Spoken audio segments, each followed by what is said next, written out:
Let me know We've when been we're. recording for the last 32 Oh, have minutes. we? Okay. All right. Let's get started. What? Let's get into it. All right. What is up, Shiny Cardboard Collectors? Welcome back to the new and improved Shiny Cardboard Collectors podcast. We have Joey over here. We got Philip in here online with us, and Alex also here online with us as well. We're gonna be running a little podcast for you guys tonight. So we have a few topics that we want to go over and talk about. It was an eventful day for us. I picked up a new card today actually at the store. We went to East Ridge and I traded in some stuff, added some cash, got the sights here at a 9. I'm pretty happy about it, so it's going to sit here in front of me for the show.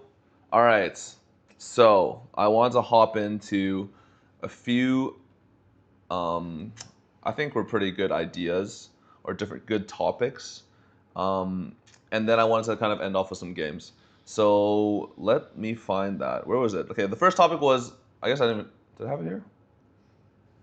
The difference between a buying and a selling show, basically. Let's talk about the pros of a buying show. What is a buying show, guys? Let's see, buying show. What's a buying show, Joey? So I'd say for me, a buying show is when people come, or you're not really looking to sell things particularly, but you're looking to pick up things with the money you have. So whether that be walking around the show, going looking at tables, seeing if you can snatch any deals, or sitting behind the table and like having people come to you with their cards, or sealed or whatever it may be that you want to buy. But yeah, that's for me. That's a buying day. And anything to add there, Philip? What do you think? Buying show to you? I mean, from my perspective, when we say buying show as vendors, it's just a day where we set up, we go around, we purchase up just whatever we see that we think is good for the inventory or even for our personal pickups as well. Um, I think Joey summed it up pretty well. And Alex, where do you think where are these shows that where are these buying shows? I think an obvious one is probably like Millwoods, Okay. like the Edmonton show. I think uh I guess like a good example is I guess what we did like last time actually, where we were able to where Phil was able to get his Ray Poncho. I think you were also picking up like a lot of very low pop Japanese stuff as well, right? And I think another thing um was it I was able to buy like some random sealed as well. And I think that's like I was I think that also was able to like pick up a couple cards. Don't forget about yeah. me. Yeah, Joey's also able to get a couple of cards, and I don't know. I think like up there, they were just like there's just so much like opportunity up there. They were just like selling a bunch of stuff. Like stuff was like just coming to us, or like you're just going around, and like people were like, I guess maybe potentially undervaluing some of their stuff as well. And like I think that's where we need to be sometimes, just like going around and just like buying stuff up, right? Yeah. Why do you think it's so good up there particularly? What are the traits of like a good buying show? Like why do you think people have all these things and deals over there? What makes it good? Um, I don't know. Like I don't know how to actually like answer that. Like I just feel like I think the people are just like different. I don't know. I feel like in Calgary, people are just like, oh, I'm gonna buy as low as possible and then sell as high as possible. But like people in Edmonton, some of them are just like, yeah, I'll just like sell you my stuff if you just like wave some money in their face. Like, I don't know. That's how I kind of view it. I mean, yeah. I feel like the markets between Calgary and Edmonton are different given how close they are to each other. Mm-hmm.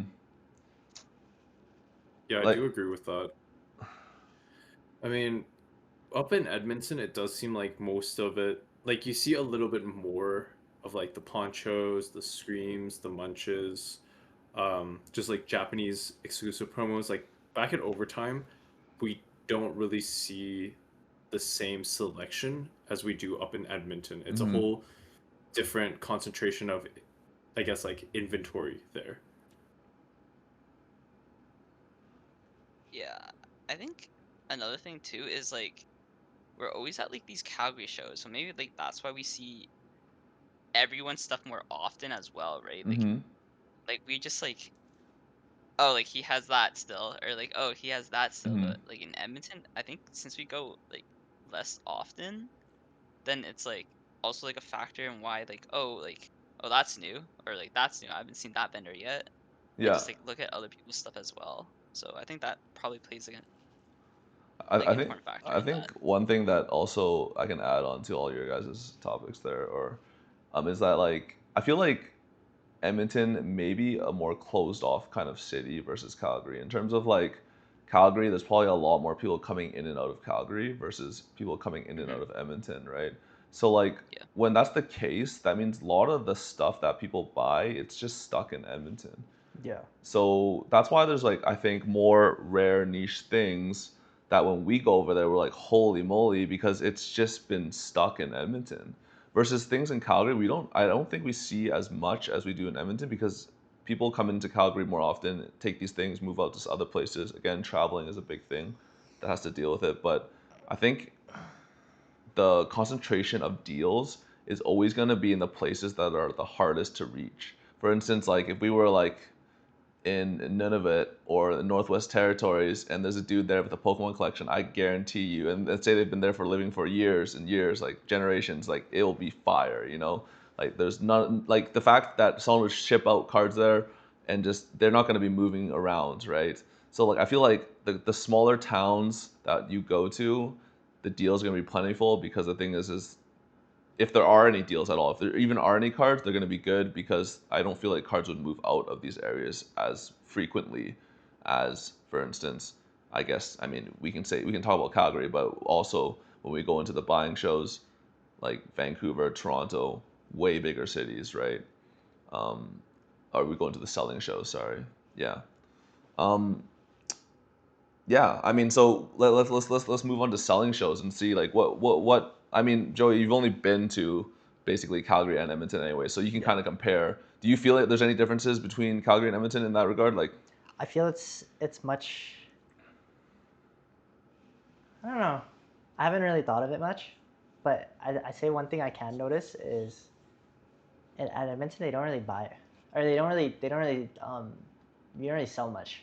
mm-hmm, You don't really sell much at Edmonton. You only have people like ask, look at your cards. mm-hmm. Oh, I'll come back. Oh, they never came back. It's like that type of thing. They'll go shop around, and usually what happens is they probably find a better use for their money because again, Edmonton the deals are just so good that like when we bring our cards over there, we can't compete with other people's prices or anything like that. Other than the fact that we have a niche card that no one else has, we can't compete with any of their modern prices because everyone's going to be priced cheaper. Everyone's going to have a better deal. Everyone's going to be more wanting of cash. The most vendors that are vending in Edmonton will probably go to make cash, whereas we go to Edmonton to buy cards, right? So, I mean, what do you guys think about the differences in? I guess the Alex and Philip, you both have experience outside of Calgary. I mean, what would you say in terms of like how the difference is between Edmonton and Calgary versus like Calgary, Vancouver, or Calgary, Toronto? Guess Okay. I'll start first. Oh, do you want to Oh start? no, you go ahead. Go ahead. Alex? Go ahead. Well, my first show was Collectopia down in Vancouver, and the first thing I would say is your pricing on your high-end cards, they will hound you a lot when it comes down to selling. Like when you're looking at collector pricing, it's not going to be the most up-to-date data. So they're going to use things like Card Ladder over there, or even I believe Josh told me price charting as well. And that's just something that they're going to use to try to get you down on your prices. And usually, what you want to do is you want to take whatever they're offering within reason, right? If it's like more niche stuff, you can probably be standing a little bit more firm on your pricing. But when it comes down to modern day liquid tens, if you're getting around 90%, you should just take it.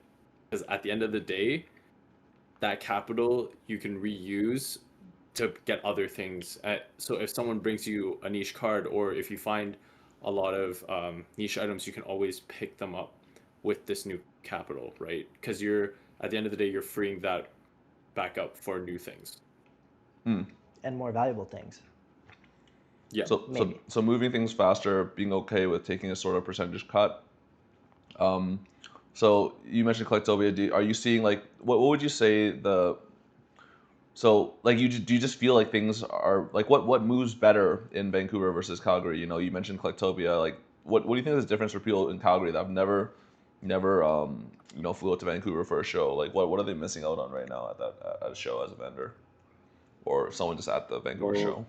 I'd say as someone that was placed in a very special position to be able to have their inventory up to at least 30K, and being able to get that up so quickly, it's just having an available inventory, right, of 20 Gs, even like 16 Gs and up. Just having that wide selection and a variety of high-end to mid-range vintage, well, I wouldn't say vintage, just cards.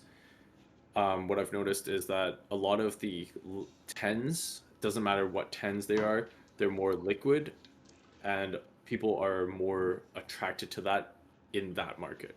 So if you have just 10 slabs, people will always come by and be like, "Hey, that's a modern 10. I'll offer you this amount," right? And they're gonna haggle you down maybe $30 or $50. And what I've learned personally is take that, because that's what's gonna get you your liquid capital back. Okay, and that's a good analysis on that. Alex, what would you say is like the main difference between an Edmonton show and like a Toronto show, having been to both? Yeah. I mean, like I could just compare like both like Vancouver and Toronto, both to like Calgary and like Edmonton. Mm-hmm. They have money over there. Like those Yeah. guys just have money, and I think um something that I saw was like I think when I went to Collectopia, right? Even though Mm-hmm. like our spot wasn't like crazy good, but it was Mm-hmm. still like good. I think I was still able to sell like a lot of stuff in Vancouver just because like people like just have the money or like have the capital over there to just like buy your stuff. Why do you Like think they don't. that though? Like, why do you think they have the money or they have like the money set aside to be able to buy cards? Like what versus like not in Calgary? What do you think that comes down to? Or Alberta Population, maybe? Just real population? I mean, estate. Toronto is technically a Foreign, bigger city.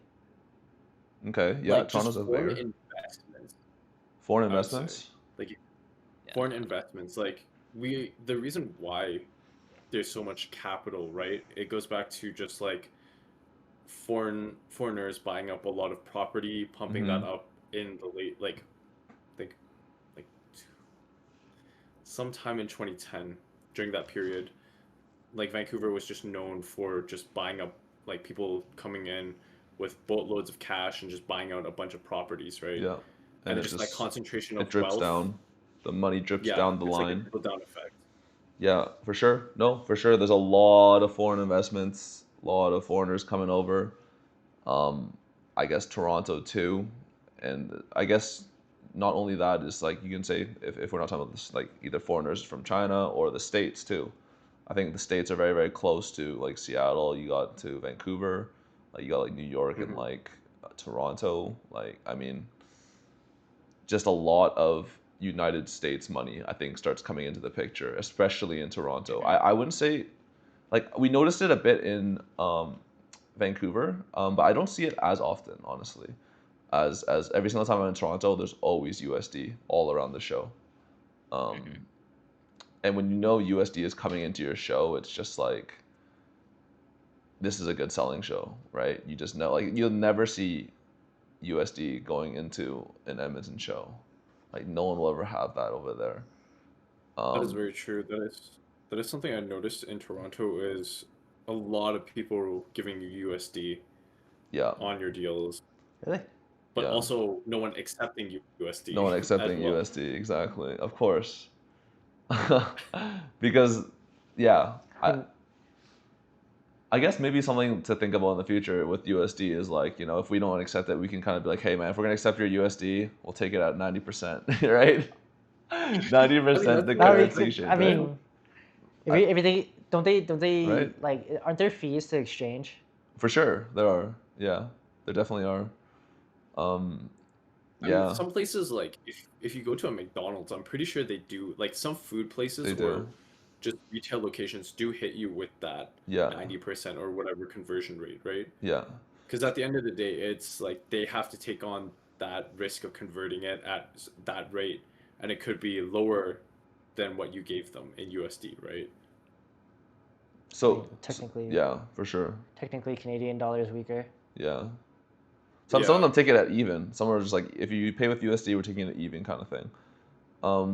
So like, I mean, do you think the same amount of deals are coming up in Toronto and Vancouver shows? It's just that there's just so many people with money that you'll never ever see one at your table, basically, because someone else will just cop it before you.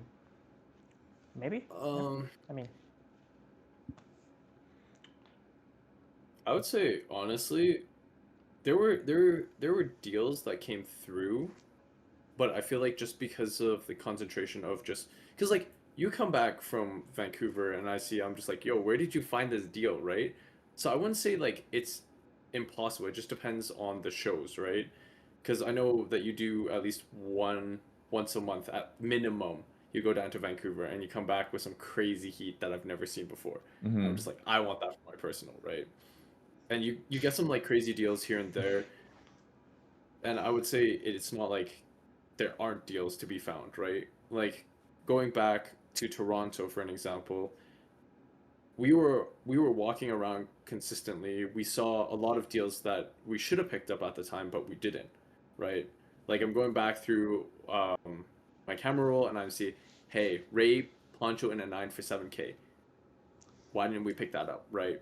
Same going back to that previous video that you were talking about, just the Alolan Vulpix boxes, right? Hmm. 6K a box is dirt cheap right now, I I would say, mean, right? in hindsight, for But at the sure. time, But like, what happens if yeah, those boxes went down in value? Would they still have been a good pickup at that price? I think so. Regardless, it's like just going back to your talking head video, right? It's just finding those things like those quote unquote low pop items, right? That's kind of a thing. Is like these poncho boxes, these small things, it's not something that you see day to day.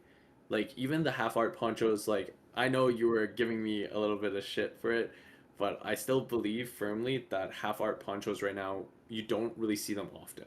Hmm. And if you can pick one up for a good price, like I would say anything under 1K in LP condition is a pretty good pickup. Because even when I went to Toronto, they're asking for the Alolan Vulpix, the white one, in moderately played condition, 700 CAD. And that to me is crazy because I just picked one up almost near mint with very, very slight whitening for 800 today. I mean, I guess those are, yeah. I mean, like, this is kind of.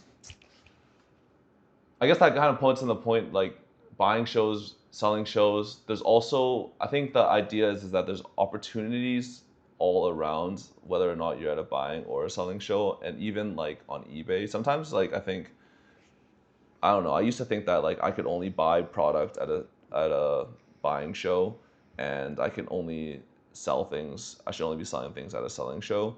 But in reality, there's like deals all around. Like vendors will have things, for a good deal. You can even find things on eBay for a good deal. You can snipe things.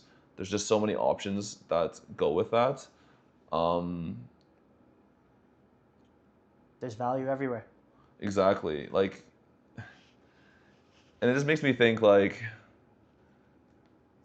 you should have an idea of what you want to do when you go into a show, but you also need to be open to doing everything. Like, and I think a lot of vendors these days are just so caught up in just only selling, like, or buying and then maybe selling online. Everyone has their own outlet to do things. I think everyone does it in a different way.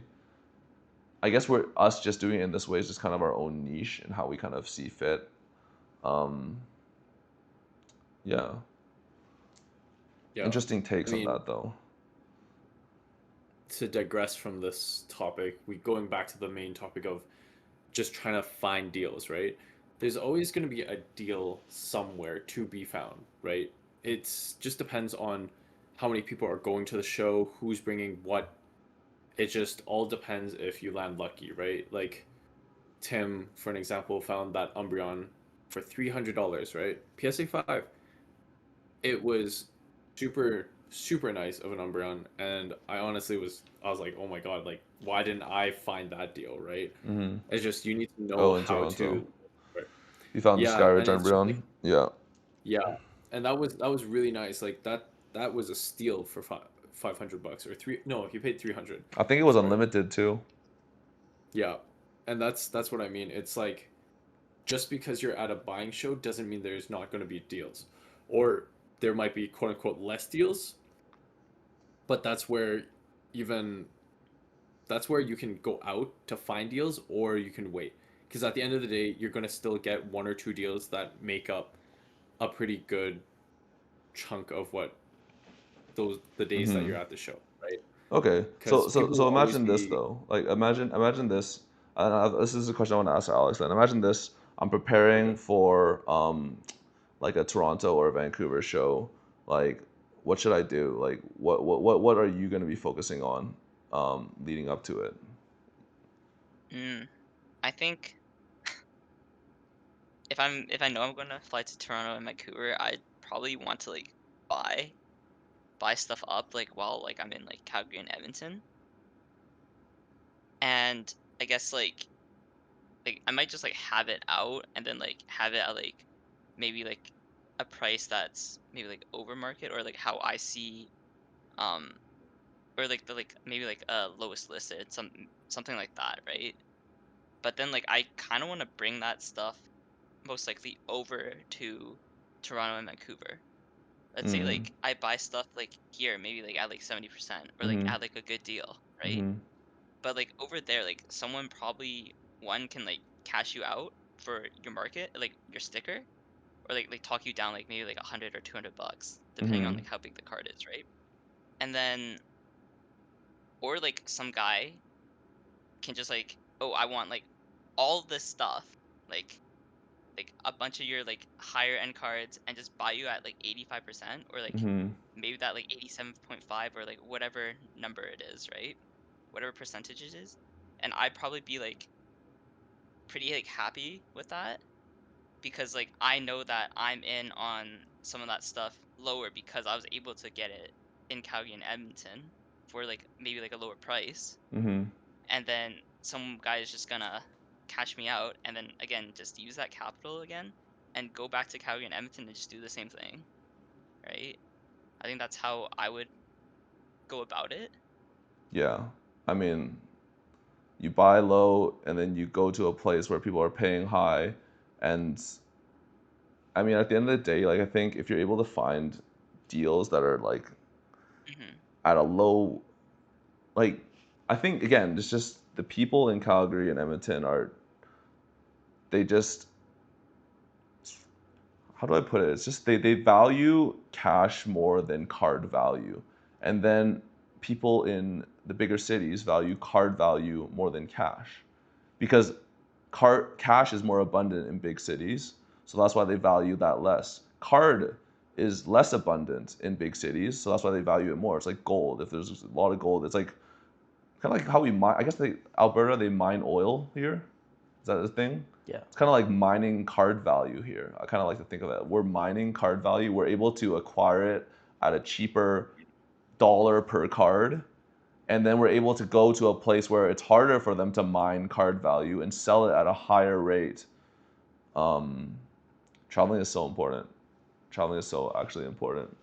Like, what have you been doing, Joey? You have your Toronto show. You actually have no experience with any of the bigger shows, so you don't even really know what to expect. You can just hear what we're talking about. But like, what are you doing right now to prepare for it? What are you trying to get to? So originally, I started off with $1,000 capital.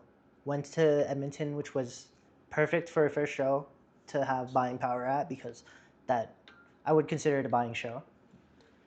Built up some inventory from that, and then worked my way through. Now I'm at. I don't even know what I'm at. Give me a sec. Collector value. My portfolio. It's not an exact number, but I'm around 5.3 right now, which is pretty good. From a Very good. $1,000 investment, I'm at 5K right now in a span of what? How long has it been? Was it 2 weeks? Almost 2 weeks? Yeah. Almost 2.5 weeks. That's really fucking good. Yeah. Okay.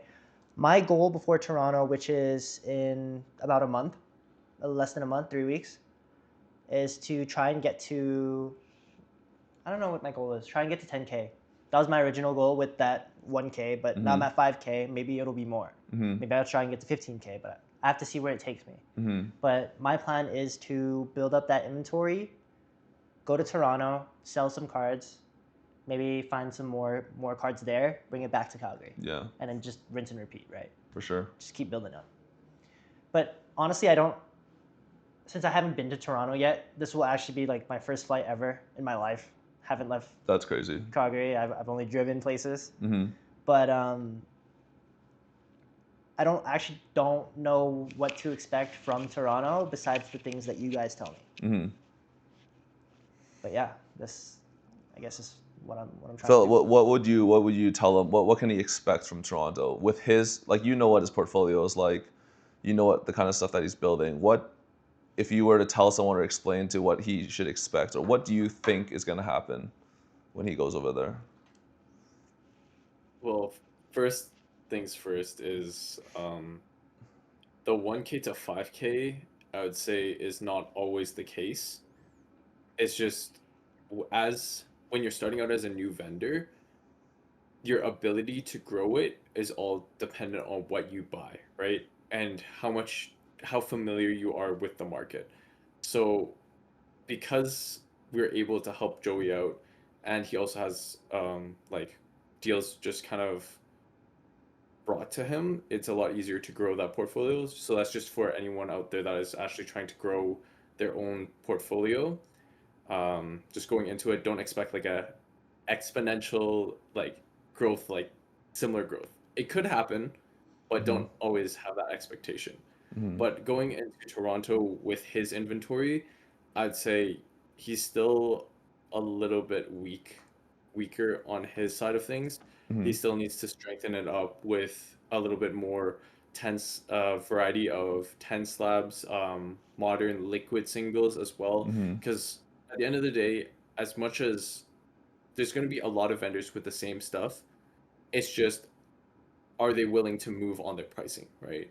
Because sure. that's what's going to happen in Toronto is they're going to come up to you and they're just going to be like, well, that guy is doing it for $330. Can you beat that price? Sure, let's do 320. Okay, there we go. You just got your deal done, right?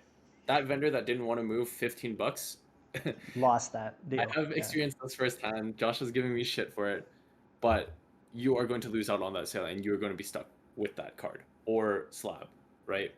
Yeah. Your inability to move on pricing and your lack of open-mindedness to being like, oh, I need to be at 100% because I'm in high, right? Like, for an example, I was like, oh my god, I want $2,000 for this this PSA 9 Grand Party slab, right? Someone came in, they're just like, I'm gonna offer you 1,600. I was hesitant, but I was like, at the end of the day, That's the face. I'm gonna have to take it. I'm gonna have to take it, right? This is the face right here. This is a prime example of those moments of, are you gonna move? Are you gonna move on it, or are you just gonna sit on it until someone offers you the right price, right? And thankfully, I did move on it, right? And I was able to cop a lot of cool things afterwards. Like, For sure. I think the poncho was one of them. Some of the screen promos. It also gave me a massive amount of buying power, just coming back from Toronto. Yeah. So, my advice for Joey, honestly, is we're gonna keep working on his portfolio. We're gonna keep growing it. Prior to it, we're gonna keep flipping. We're gonna keep doing what advice we've been giving every one of you guys as a viewer, and just going out and finding these deals, selling it, making your money back, and then keep rinsing and repeating.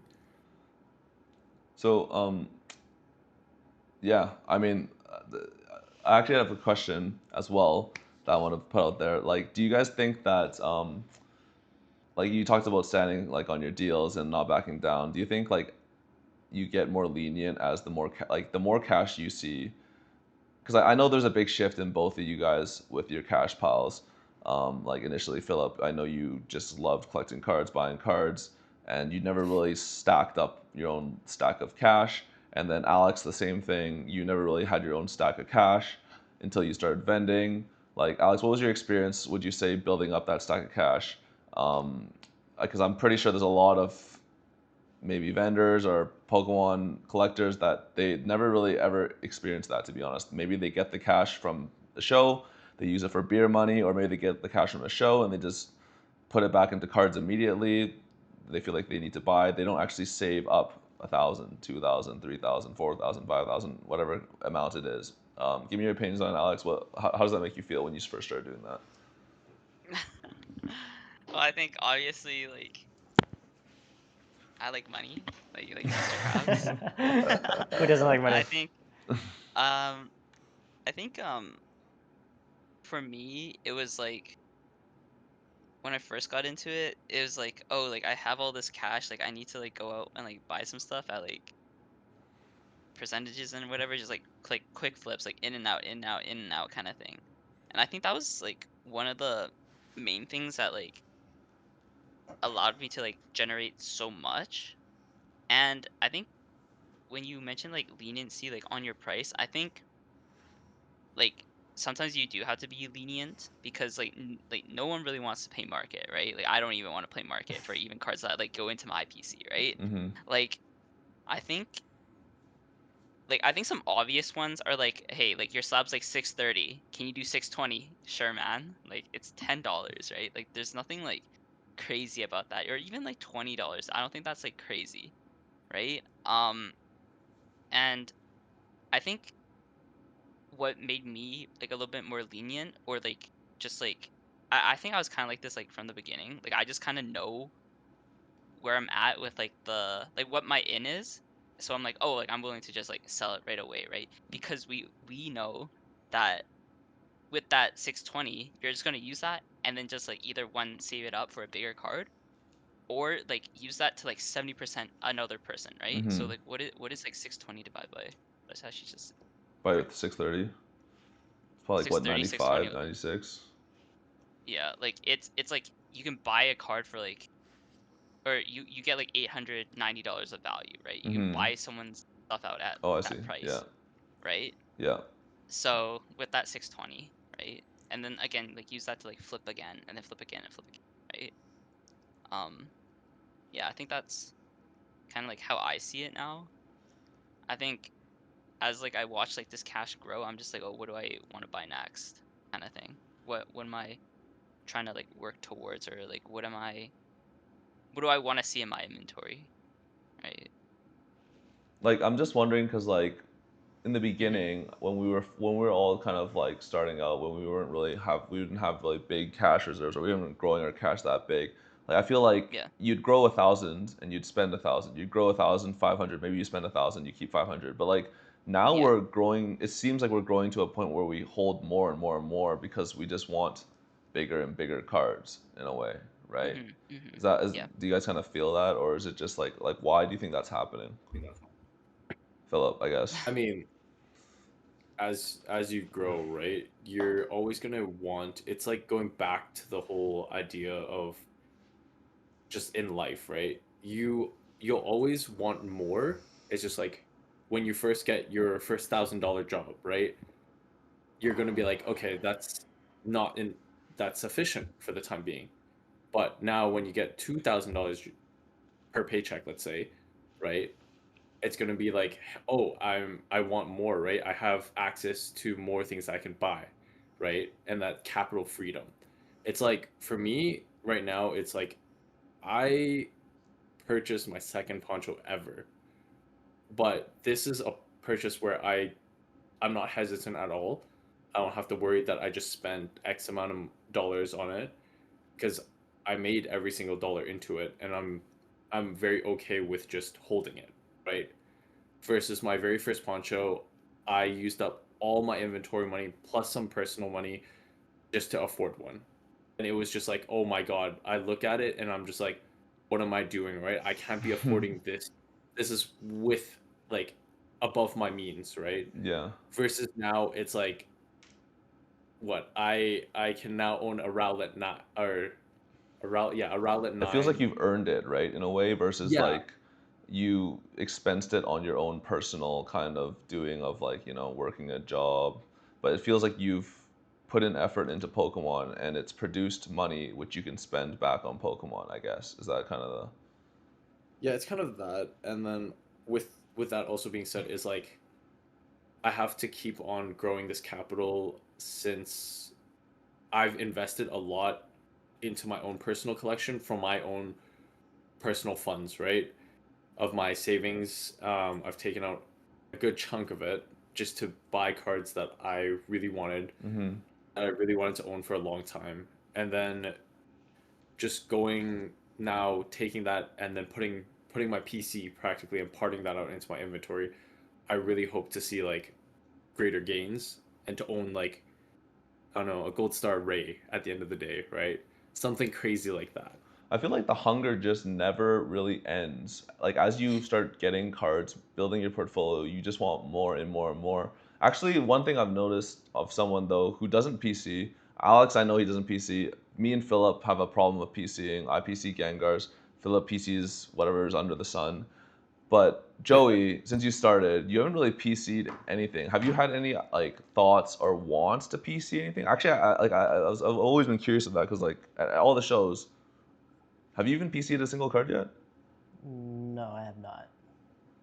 And what like do you have tendencies? Or are you trying to fight them back? Or are you just kind of like what's going through your mind? Like, Okay, so my PC personally, like my own goals, hmm I want Regices. hmm I only want Regices, or for example, like Cool Pikachus. okay, I'm fine with those, like both of those Yeah. cards.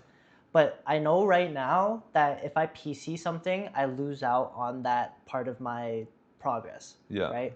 I want to get to a point of where I'm comfortable PCing something. hmm Because I feel like in my mind, when I feel like if I were to PC something, for example, like a Regice Gold Star as of this moment, yeah, I'd have it on my desk and I would look at it. I'd be like, this is a sick ass card. yeah, But then also like part of me would be like, I could always get this later on down the line. Like, what if I use this to grow so I can get so I can get to that point faster? hmm I mean, I guess then again, like if a Reggie Ice Gold Star did somehow come across our table, say like this week at North Hill, and it's like some guy's asking like $500 for it, like Yes, gonna stick up my head. yes, I will take it. like it all really depends It on the all time. really depends on the time, Yeah. like how I'm feeling at the time. sure. Like if I really, really want it, If you actually had some extra cash on if I you had at the some time. extra cash on me to go do that, Yeah. yeah, of course I would PC it. Yeah. But yeah, as of this moment, I feel like That's the goal, okay. I should only grow. Mm. I should only grow. As much as I do want to PC some things, like for example, my Kanazawa that I just had, Mhm. I would PC that in a heartbeat Yeah. if it was me before. But right now, judging from how fast I've gotten to the point where I'm at right now Mhm. compared to where I started, Mhm. if I keep doing what I'm doing, I could keep going. Yeah, exactly. That makes sense. And that actually leads perfectly into our next topic, which is the importance of having a personal collection. Importance of having a personal collection. Alex, I know you've been building quite a big personal collection recently. It's not been all singles though. He's not been picking up singles recently. But tell us about what you've been building for yourself and why do you feel like you deserve this? Why are you doing this? Why are you taking out money from your portfolio, or maybe not your portfolio, but taking money in general to put it aside when you could be growing yourself faster? So I guess I've been buying a lot of sealed, and I think for me, like why I'm buying all this sealed is because like when I kind of like I like it, I kind of like watching it grow. Um, I think the main part of it was like where that money came from is like a previous investment, so I'm able to like again put it back in. into like something else that like I kind of believe in, right? Because like I just don't want like money to like sit around and just like not do anything. Um, but yeah, like I just like this idea of something in the back, like you just like out of mind, out of sight, just like growing slowly, and then eventually I think like this is what I did before. Like I watched some of my like sealed grow, and then I went to like a vendor that like sealed, and I just traded my sealed into his inventory at like 100%, and he was like fine with it, and like I almost sold like all those cards like immediately, and I think that's kind of my idea behind it. Like if I'm able to like get the sealed that like I enjoy looking at or I think there's like potential in, then I'm just gonna watch that grow, and then at a good time where I think it's like good, Mm-hmm. then I'm just gonna like trade it and like grow like further Oh, I like my see. portfolio, my inventory. Yeah, Because that's like there's, my I guess there's only my so opinion. much like inventory you can manage at one time. And then Yeah. now that you have something else growing, so you can, whenever maybe you've sold a lot randomly at a big selling show, you can just kind of grab some of your sealed and dump it to a vendor and get more inventory back, I guess, right? Um, Hmm. the importance of having a personal collection. So, like, do you feel the same kind of connection with your singles versus sealed? What do you feel like in regards to that? Does it feel the Oh same to you? well, I think a little different in the sense that I feel like eventually the sealed will get sold versus like my personal collection will be like I'll probably like hold it to like my grave almost. Mm. So, like, Yeah, in a way, and like your singles don't really have a value to you versus the sealed. It's we like it because it has a value tied to it, in a sense. in a sense, yeah, like I do like I do think about value of like my PC, but like again, like that value to me is like if it shot down to zero, I wouldn't really care. I kind of like I just like the cards, Mm-hmm. right? Mm-hmm. So I'd be really pretty sad if my sealed like shot down to zero. But again, I'll still like looking. I'll still like looking at You it. can rip it at the end, and I guess Yeah, that's what yeah. Enjoyment. Like maybe like one day it's just like oh like I have like some crown like one Crown Zenith ETV that I just like held and I'm like fuck it like I'm just gonna rip it yeah. just for nostalgia sakes, right? Like it'll probably be like there'll probably be like two left in like the market like 30 years later or something. Okay.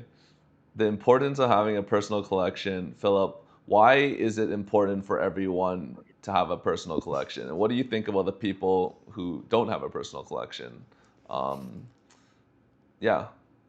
God, Joey, change that photo.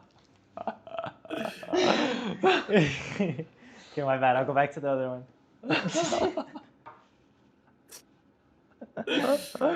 um, sorry, this kind of derailed. Lost my train of thought. So good. It's so good. They've been clowning me ever since. Lacking on camera, guys. Oh, God. Anyways, the Importance importance of of having a PC. oh yes, a PC. Well, I think you can grow. It's like having your own investment portfolio. So like they always give me shit about PCing a lot of things, and I think personally, if you believe that that card is going to go up and that's something that you like to see personally, and going back to the like the risk factor of it going down to zero, right? I know for a fact that I would be happy with my inventory and everything that I've PC'd going down to zero, or even losing like 50% of its value. Like, yes, it would suck, but that's just something I've enjoyed. And like owning these things for me has been a dream come true, right? And like having your own personal collection gives you some like a goal to work towards, and it gives you like, I don't know, just having something that is yours. It just feels good. And I also mean, on top of that, yeah. like you can grow that value, right? Mm-hmm. And then it's always like I will vault some cards that I pick up and I think, hey, this is really cool. I think, I'm gonna enjoy it for a while, for a bit, and then I'm gonna release it back out onto the market. So why do you think it's important for vendors to have a PC? I mean, one, just to diversify your portfolio, right? It's like you How can do, how have does money, right? how does that diversify their portfolios though? Or like why do you think it's necessary? Like how would having a PC diversify it? Well, it's also you're collecting something that you like, Mm. right? Because at the end of the day, if you're not like, it goes back to my point. If you're not really in this to have like to grow your collection, Mm-hmm. and you're just in it for the money, you're not gonna have fun when the money's gone, right? At the end of the day, it's like you're just gonna quit.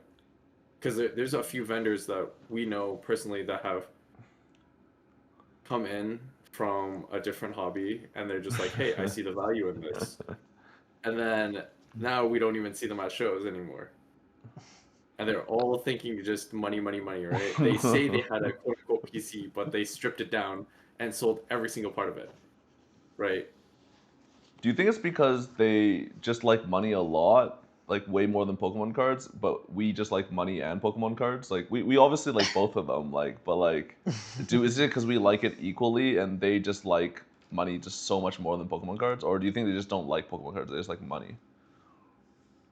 I mean, it could They be a probably little just like bit money. of both. I mean, I also I I you mean, could also see it as in like maybe they're at that point in their life where they needed the money. Mm. yeah, and I mean that is a thing, right? Like there will be a time where I think my PC will get to a point where I will start parting it out to pay for like things in my life that I really need, right? Like car, Mm-hmm. house, stuff like that, Right. right? And at that point, it's just like I've enjoyed it for such a long time. I've had the pleasure of owning a lot of cards, right? That's crazy And to think one about. Yeah. thing that I really hated to see go, and you know this, was like Grand Party, right? I really, really wanted to keep that in my PC, but it it was time for me to move on from it. What It is the was grand supposed to be party a at right now, by really. the way? Market. What is it right I now? don't want to Let's know. let's I search it up just right don't now. want to know. Grand Grand Party. Party PSA 9. What is that at right now? This one, right? Yeah. Oh, someone's got it listed for 3,800 on eBay. Oh my Hold God, on, I'm hold on. Bids gonna. right now. 3 days left. It's at 2K right now. Go to see if there's any Oh, any what are solds we here. doing? Oh wow, there's some. Oh, last sold 2.7, 2.7, 2.9. 2.9. Honestly. Oh, stop. But on February 24th there was a 16. So I mean like it only shot up just recently, obviously because with the Japanese is moving, right? But the thing is he moved it into stuff that like also moved up as well, so you can't really be too sad. But if you're Philip, you can be I'm really just sad. seeing that poncho. In I guess Philip's I I like. have own a hole words, in my. in Philip's own words, where else are you going to find it? Yeah, I mean, where else are you gonna find one? I don't think we're ever gonna get that again. Like, yes, I see it, but I don't think personally I'm gonna find another one.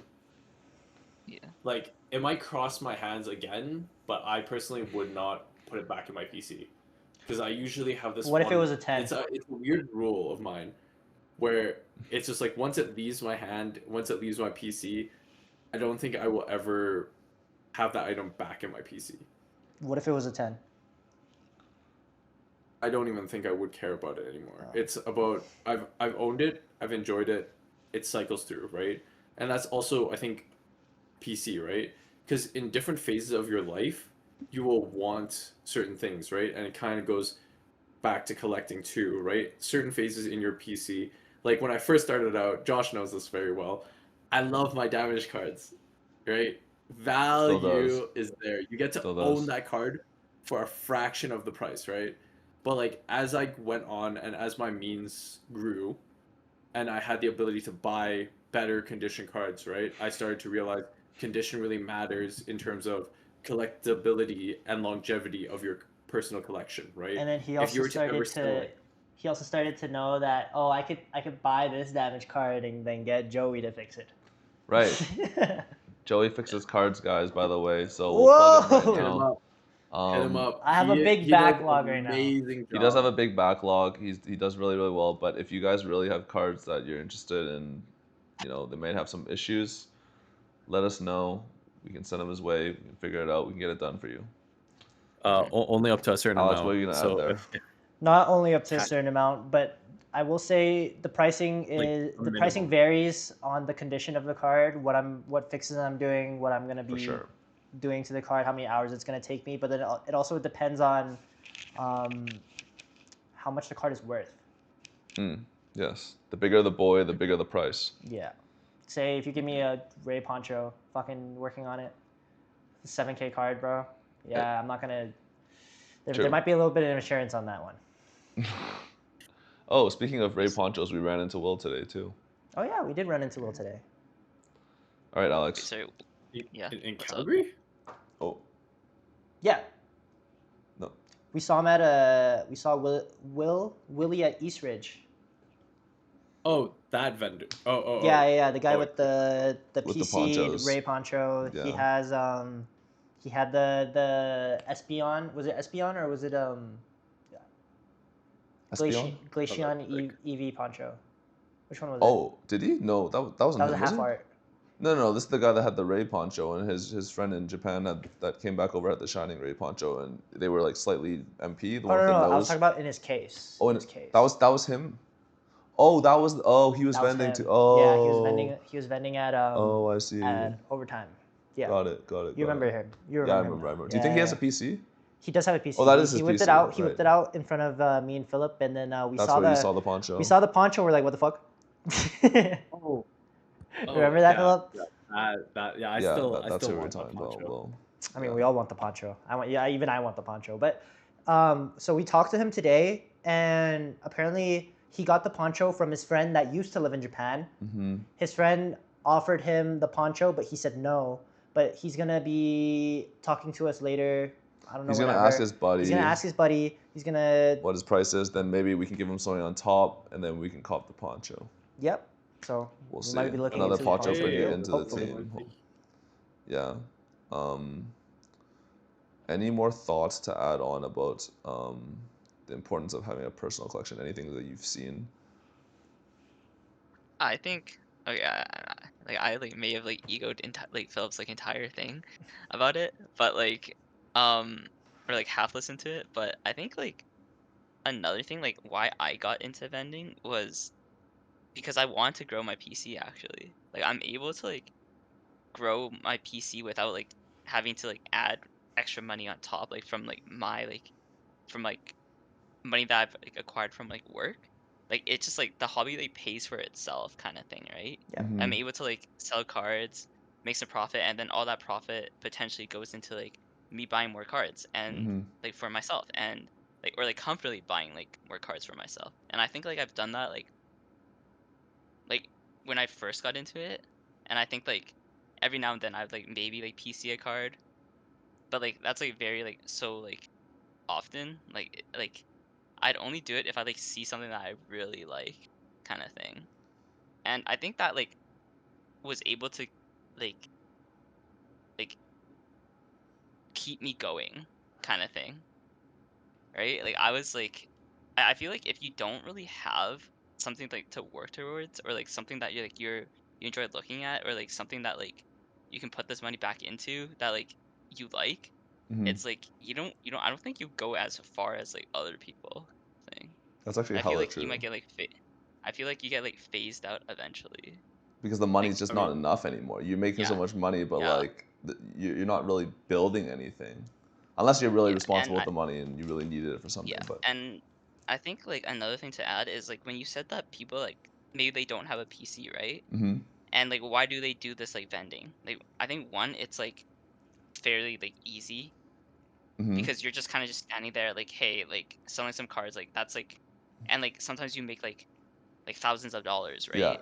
And like it's just easy money. Even 500 to $1,000 is huge for someone just coming Huge, in and just right? standing behind a table for a day, right? Right? Like I think it's just like so easy for them. So like that's why like they're probably a bunch of vendors that like or even people, right? Like if something is so easy, why Hmm. not just do it and just like ride the wave and make Yeah. the money, I mean, right? Like like we why saw at not just do that? Costco, lining up at Costco. We Yeah. even see Asian grandmas. Scalpers, yeah, I mean, like Yeah. they're lining up. It was so easy. They could just do it too. Yeah. yeah. Right? And then they go on Facebook Well, Marketplace and list it for $40 more each product. Like Yeah. it is that easy. But the thing is, like, for the amount of time that you're putting in for that type of thing, it's the value's not worth it. The value's not there, well, especially if you're not well, in it. Well, I guess that it is worth it because It is worth it they're for them, scalpers. but then I think Yeah. eventually it will become a point where it's not worth it, and Yeah. then the people Yeah. only people that will continue doing that are the people who actually, again, like Alex said, are growing their PC, actually putting into something that they can see. Like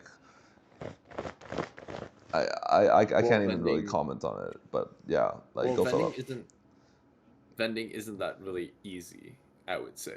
You see, like when I started out vending, I only had an inventory of less than $1,000, and just me trying to understand, like my very, very, very first time vending prior to the shiny cardboard collector.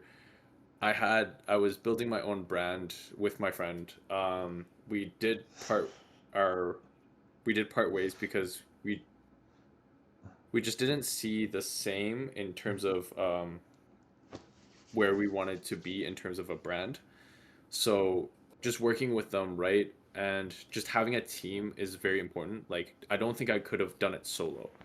Being able to watch after 2 tables worth of cards, right? On top of binders, your cases, sealed product, it's a lot of work, right? You're hauling that from your house to the show, packing that up, and then doing this every 2 weeks, right? Or if you have a show week to week, right? It's just like this is, I would consider like a part time job in a Hmm. way. And doing this solo is hard because you need to make a name for yourself. You need to make a brand, some, and you need to grow, right? And if I you don't know if did a lot this of people solo, think about it's that though. At the end of the day, I don't think a lot Yeah. of people coming into the hobby don't think about growing a brand. They don't think long term. They're just like they literally booking show by show. Like maybe they'll be the ones that post last minute, like, hey, is there any free tables at over time? But I don't think they think about that. They're literally thinking about I got some cards here that I need to sell. I'm just gonna borrow this case from my friend. I'm gonna drive over there and put the case down, put my one binder out, and I'm just gonna try and make $500. I don't Yeah. know if it's that intricate for a lot of people, like the people especially getting Yeah. started, right? that is But very yeah, I true. feel like since I started vending, I have been very lucky to catch you guys at this point in time, because I feel like, then again, if I was alone, I wouldn't be at 5K. Mm-hmm. I feel like the opportunities that your reputation got me, and the opportunities that having a nice display case Mm-hmm. got me where I'm at right now, True. right? And not everybody has those openings.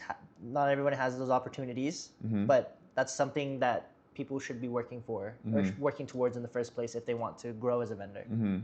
right? You about to say, Alex? And also, Mhm.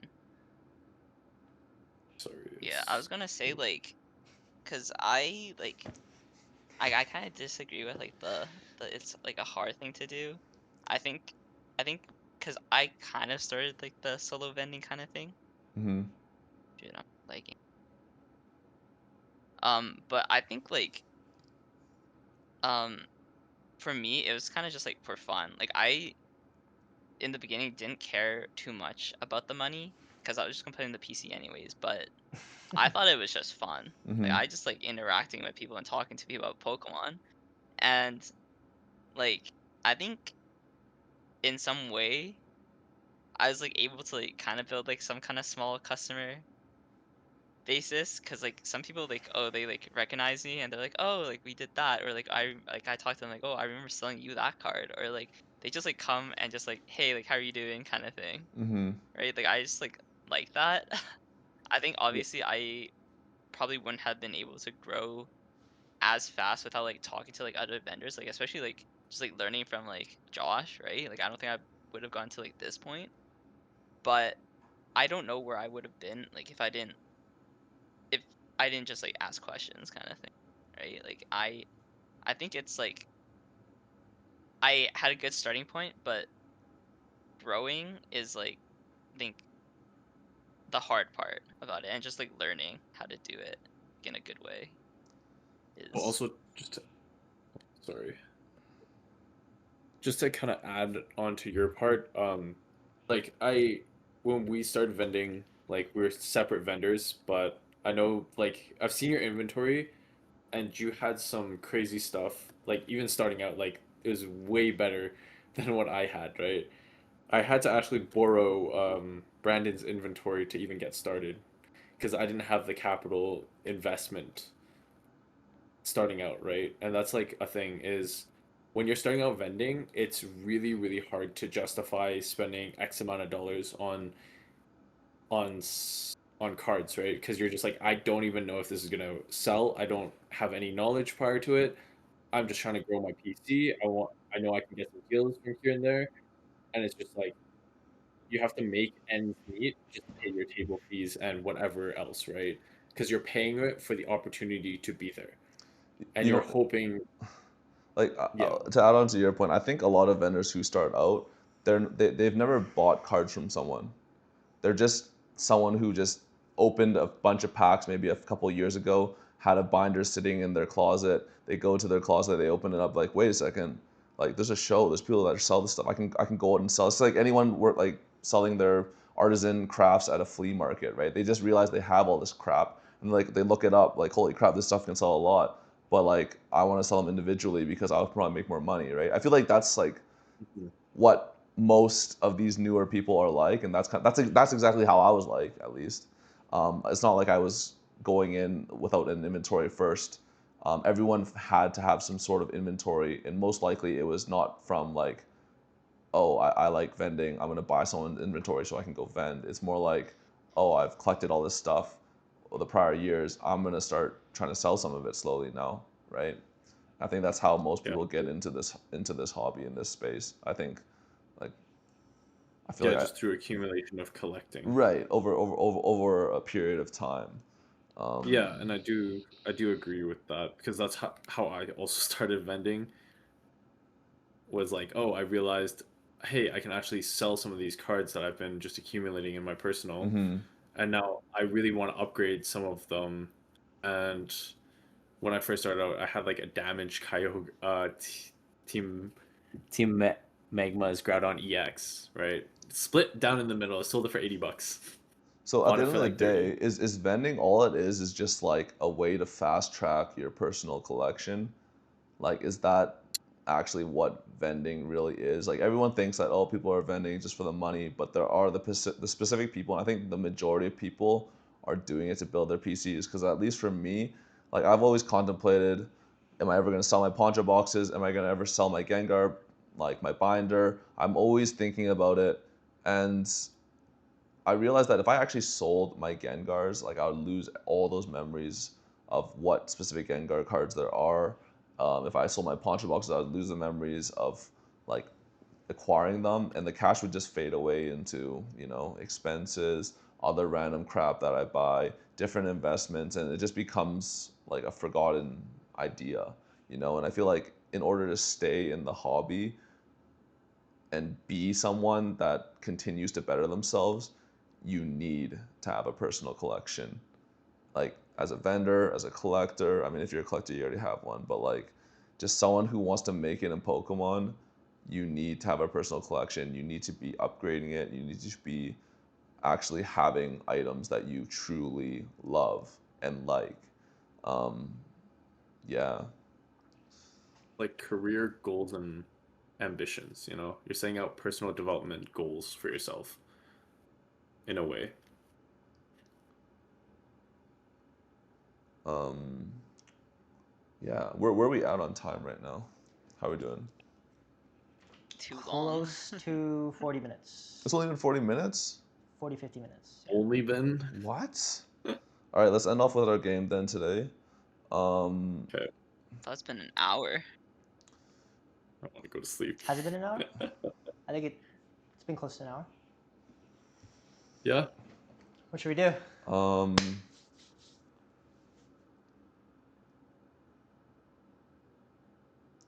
We can either do like a thing where like we can guess the price of a specific card. Like we can put like a random card up there, and then we all have to kind of just like Guess. guess the price of the Yeah, card. just guess the price. Yeah, and then we can kind of take a look at. We can kind of go first to maybe first to 3 points. We'll go. Let's just put like PSA random PSA 10. Let's generate a random PSA 10 card with ChatGPT, and we'll put it up there, and we'll put our guesses in. Generate a random Pokemon card. Okay. We can do a. All right. It said Umbreon VMAX alternate art, but everyone already knows I already know what that's priced. Okay, wait. Why don't we just generate a random Pokemon first? We'll do this. Okay. We can do this, and then the very first card that comes up here. Okay. All right. And And then the a PSA 10. 10. Okay. So okay. All right. So I'll click randomize. Okay. Boom. That's not gonna be okay. We'll start off with this one. Let's start We'll start with this one. Okay. All right. The Hatchream. I feel like there's not even gonna be a single listing up. There's not 10. gonna be 10. Who's gonna grade this card? Okay. You'd be maybe surprised. whatever number there is, we'll use it. Okay. So who wants to go first? Joey, you go first. Say a number. I will say $10. Okay. And then Philip. 1750. Okay. Alex. I think 1250. I'm gonna go $15 in the middle. All right. $15 in the middle. Okay. Low pop item. Low pop item. Hat Rim 084. Hatrim 084 on eBay. All right. See what we can find. Is it? Should we do right here? Yeah. If anything, we can enter it into collector as well and see what Yes, collector- Hat 10. Rim 084. PSA 10. PSA 10. Is there even gonna be a pop? Who knows? I don't think there is. PSA site. PSA pop PSA report site? and see how much PSA. Wait, what does collector? PSA. Does collect? Does wait, collector say anything? Hatrim 084 is it? Let's try card ladder. Population report. I All don't right. have no. Hatrim. It's actually an uncommon. PSA 10. There's no data. Okay. I think we just gotta keep bad take. I think we gotta keep randomizing until it's like a decent. I mean, like, the we Misty's know there's gonna tentacle be would have worked. The Misty's tentacle would have worked. We can do the Misty's tentacle. There's for sure a PSA 10 of that. Okay, it's first 50 edition. PSA 10. Actually, All right. I'd say it's like 1.1. Okay. 1.1 All right. Philip. in a 10. Misty's tentacle. I feel like it's gonna be some stupid, absurd number, but it wouldn't be in the 1K range. Yeah. I'm gonna put my bets on $125. Okay, Alex. What set is this from? It's like Gym Heroes. Yeah, euros. Oh, First ad, by the way. I think like 325. Okay, I'm gonna say I think Philip's in the closest of ranges. I'm gonna say like 180. I'll give it a little bit more. All right. You wanna go on collector on the? Yeah, I got a collector here. Oh my goodness. Is it? Who's close? Go and yeah, just go and collector. You can show it there. Misty's. Tenta. Cool. Yeah. Yeah. This one, the common. Yeah. First, in a 10. Ad, first. Oh no, it doesn't show it on here. It only shows it on the app. But It shows on the app is 490. Shit. Oh, it's right there. It shows it there, 490. Yeah, right there, 490. 490 on Damn. Oh, But it what was the 125 before, and it just spiked up to 490. Okay, basically. who's close? I think- heck? So Alex- what? I think so Alex I was was right closest. technically. Alex, what was your Prior guess? to the spike. Alex was Oh, it was like closest, I think. 325. Yeah, I Alex said was, 325. Alex won that one. Wait, wait, card ladder this. Card ladder this. No, we're not You don't card have a line. We're slab, moving to bro. the next one. All right, next one. Let's see. Nope. Wait, I think you closed the Actually- screen, Joey. Oh. Oh, whoops. My Whoops. bad, guys. Okay. I'm gonna keep going until there's a full art in either Sure. of these two, okay? Or something above. Okay. Okay. Duraludon VMAX. I mean, this one PSA 10. should be pretty easy. I 50 think. bucks. All right, I'll go back the other way. I'll start first this time. I'm gonna say like $65. Maybe even giving me a little bit too much, to be honest. Alex, Honestly, I think this thing might be like 110. okay, Philip. Honestly, it's gonna be like like somewhere around the 110 range, I would say. But I'm gonna aim 10. You know what? I'm gonna aim 96 bucks. Okay, that sounds reasonable actually. I think I lowballed it really hard. 121. All right, Duraludon, VMAX. What do we got? Oh wait, I was thinking of the alt art. Is this one, right? Yes. Wait, no, Oh, that's it's the chain I that got. one. No, that's the wrong That's one. the other. Yeah, go back. It's the. This one. Are we talking Yeah. about the EVS Evolving Skies one, or are we Or talking no, about the other one was the 'cause EV. Yeah, I think the So this one, No, okay. it was the Evo Skies one. This is the Crown Zenith because this is a Oh, this thing's reprint. $2? Oh my Yeah. goodness. Oh no, this is the Crown Zenith. Oh, it is the Crown Zenith one. Oh no. Okay. I was thinking the wrong one. Oh no, If that you was the should have case, looked I at would've it. went You so should have much looked at it. Too down. bad you can't change your answer. Okay, what is In a it? 10. I would have. Oh, it's like 50 bucks. $30. Oh, $30. So I win. I was the You lowest. get a right? point. I got a point. All right. So Alex and Josh both have 1 Do point. the Crown Zenith, if we did do the Crown, or no, sorry, Check what it was if it the was the Evolving Evo Skies Skies? one. Go back. Evo Skies was 85 bucks. Oh, okay. So I was pretty close Oh. there. Okay. Okay. I was Let's pretty randomize close again. as well. Oh, true. You were very close. Actually, you may have been closer. Snorlax VMAX Rainbow. Okay. This one. Oh. In a 10. All right. Let's. Philip, you can start this time. I'm gonna go $320. All right. And then. Yeah, Joey. I'll let Alex go last. $300 flat. So Philip said 310. You said 320 or 310?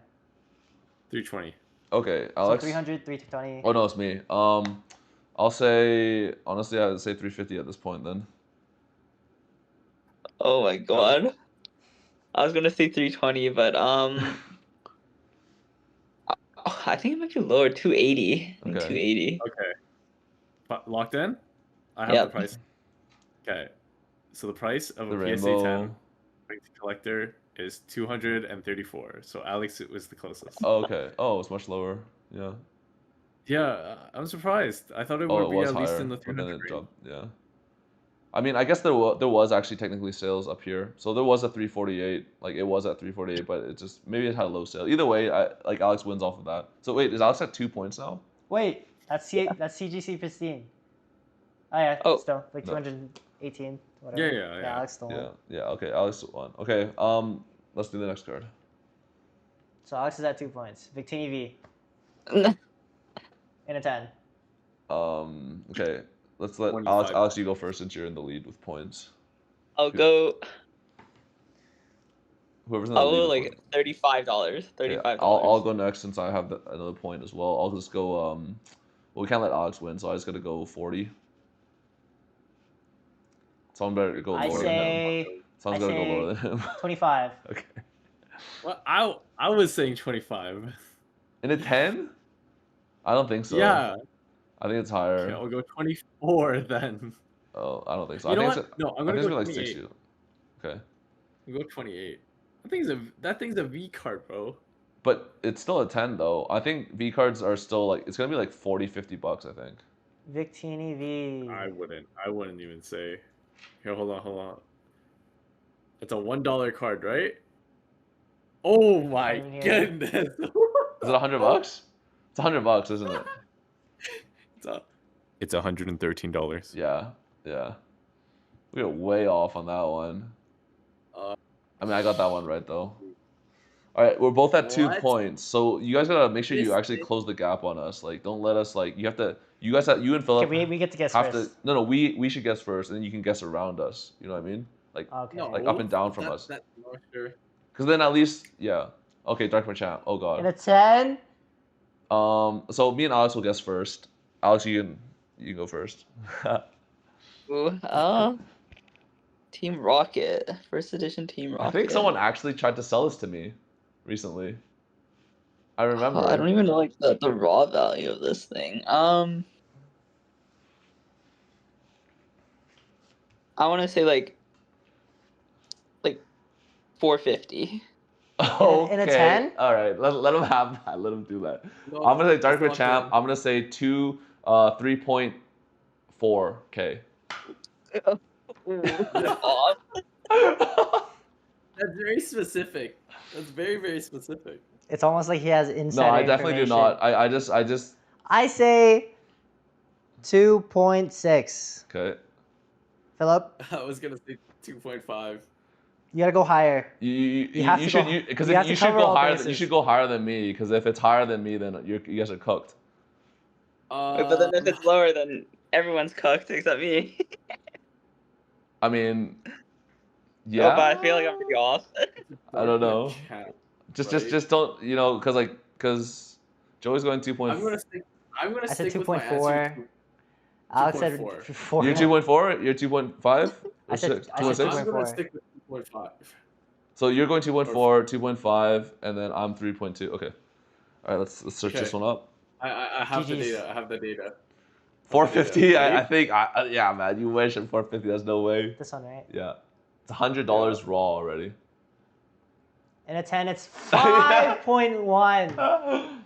I told one of you guys to we're go way higher. off. I literally told one of you guys to go higher. I went lower automatically because I went, and I'm like, yo, Philip, we have to cover all the bases.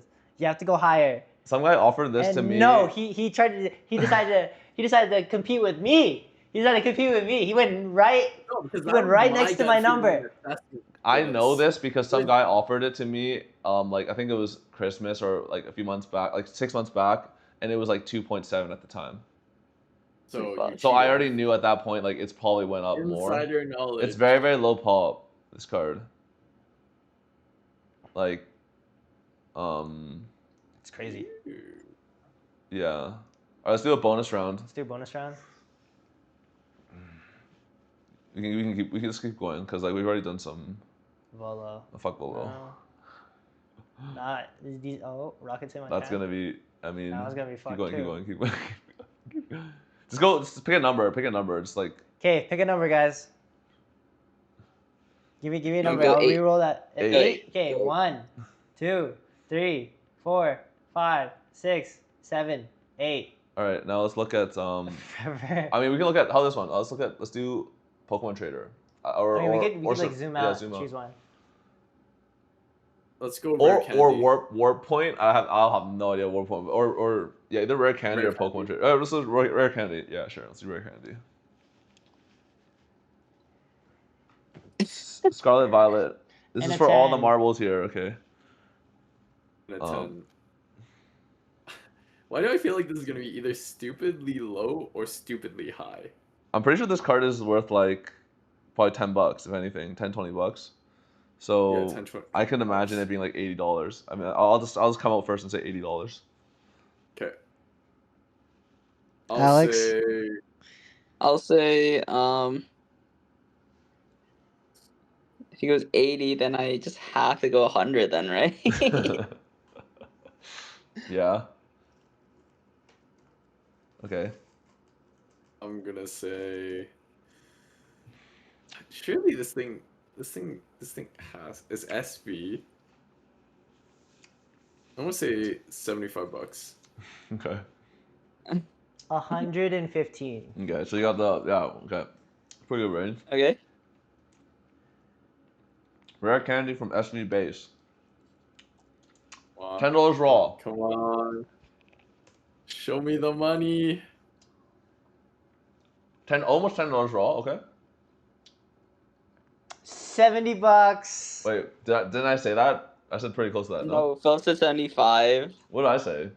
I said. He said 80. So Wait, so we're. Oh, so Philip Philip's wins. like on the dot. Wow. Nice. Philip's like really Bam. nice. For once. Philip Well, closes Philip it gets out, third man. place. I get fourth. I got third. Yeah. 0 place. points. Yay. Absolutely 0 points. Yeah, that'll finish it off. Anyways, just something we'd try out. We'll probably run more of these. Again, we're just getting better with talking to each other. It will be better. Hopefully. It will be better. I think so. that image. Yeah, we need to destroy that image. That image is what made this thing hold good. But anyways, It is. if you enjoyed this, thanks for listening. Yeah, consider smashing this face right here. Smash it. Smash that. What he's doing, that little like. Wait. Let me just Smirk face. Smirk face. let me just Goodness, add what are this we file. doing? Put that on Josh's face. Crop it in. What is this? I haven't seen anything. It's on your screen. Oh, my It's screen? right next to you. It's on your. Oh, It's it's on your here? right. Yeah, it's right here. Wait, grip it. Just like hand it like this. Anyways, thanks so much for joining us today. We'll see you in the next one. Love you guys. Bye. Bye, guys.